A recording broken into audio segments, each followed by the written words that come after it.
काबुई का जादू। कृपा कर हमारे चैनल जंगल सफारी को सब्सक्राइब जरूर करें, धन्यवाद। मणिपुर के आदिवासी कबीले में काबुई नामक युवक रहता था। वह मनचाहे रूप बदलने में चतुर था।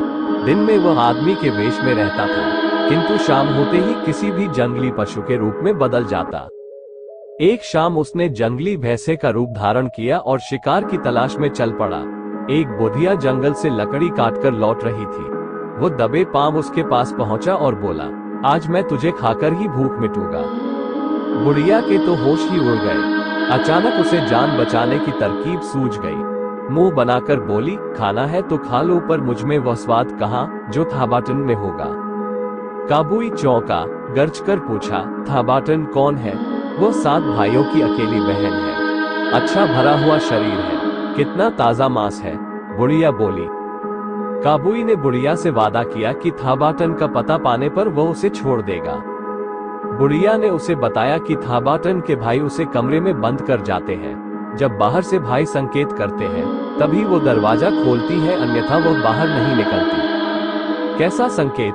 काबुई ने पूछा। बुढ़िया ने उत्तर दिया, मैं एक दिन वहां से गुजर रही थी तो मैंने उनकी बातचीत सुनी थी। वो बहन से कह रहे थे, जब हम कहें, प्यारी बहना हम आए हैं, तेरी ही माँ के जाए हैं, तभी तू द्वार खोलना। काबुई उस संकेत को पाकर खुश हुआ। बुढ़िया उसे थाबाटन का घर दिखाकर लौट गई। काबुई अपनी आवाज बदलना भूल गया। अपनी कठोर आवाज में उसने संकेत वाक्य दोहराया। थाबाटन जान गई कि यह आवाज उसके भाइयों की नहीं है। उसने दरवाजा खोलने से मना कर दिया। काबुई गुस्से से भरा हुआ बुढ़िया के पास पहुंचा।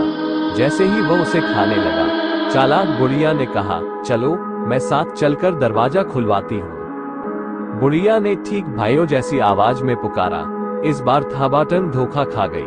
उसने दरवाजा खोल दिया। अजनबी काबुई को देखकर वह घबरा गई। काबुई ने उसकी सुंदरता देखी तो उसे खाने का निश्चय त्याग दिया। रोती कलपती थाबाटन राह में अपने दुपट्टे का कपड़ा फाड़कर फेंकती रही ताकि 7 भाई उस तक पहुंच सके। काबुई ने उससे जबरदस्ती विवाह कर लिया। निश्चित समय पर उनके यहाँ पुत्र का जन्म भी हुआ। वह भी पिता की तरह राक्षसी स्वभाव का था। थाबाटन ने काबुई को अपने विश्वास में ले लिया। उसने दिखावा किया कि वो पिछली बातें भूल चुकी है तथा काबुई को दिल से चाहती है। बातों ही बातों में उसने काबुई के रहस्यमयी संसार की सब बातें जान ली। उसने भयभीत होते हुए पूछा, कहीं तुम्हें किसी ने मार दिया तो मेरा क्या होगा?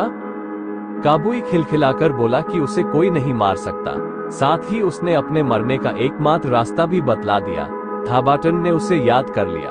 वो दिन रात उसे खत्म करने के उपाय सोचती रहती। एक दिन उसने काबुई को एक बांस की नली देकर कहा, प्रिय, तुम इसमें पानी भर लाओ, मैं स्वादिष्ट खाना बना रही हूँ। इससे पहले काबुई ने उसे अकेला नहीं छोड़ा था। वो उसकी बातों में आकर नदी पर चला गया। थाबाटन ने उसके जाते ही घर की हर वस्तु को तोड़ना फोड़ना आरंभ कर दिया। काबुई की सभी जादुई चीजें भी नष्ट कर दी। इतने पर भी थाबाटन का गुस्सा शांत न हुआ।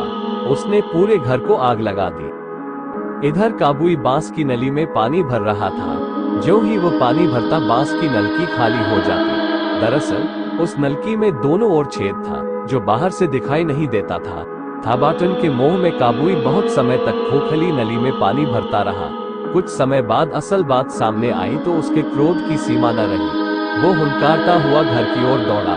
थाबाटन ने राक्षस बालक को भी आग में डाल दिया। वो स्वयं काबुई की प्रतीक्षा कर रही थी।